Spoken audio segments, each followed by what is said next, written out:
আজকে সকালে ব্রেকফাস্ট ধোসা, আলুর তরকারিটা আমি বানিয়েছি। এখানে ধোসা আমি প্যান বসিয়ে দিয়েছি।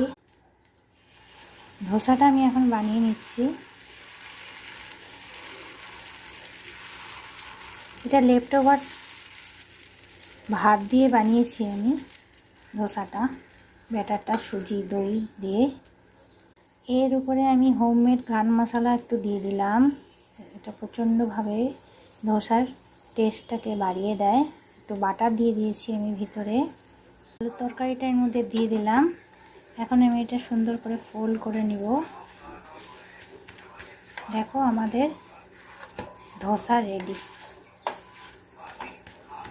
দেখো বন্ধুরা, এই ধোসা আমার ব্রেকফাস্ট রেডি। সঙ্গে আমি নারকেলের চাটনি দিয়েছি আর সাম্বার দিয়েছি।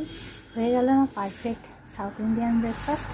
খেতে যেমন ইয়াম্মি, খুব ভালো লাগে।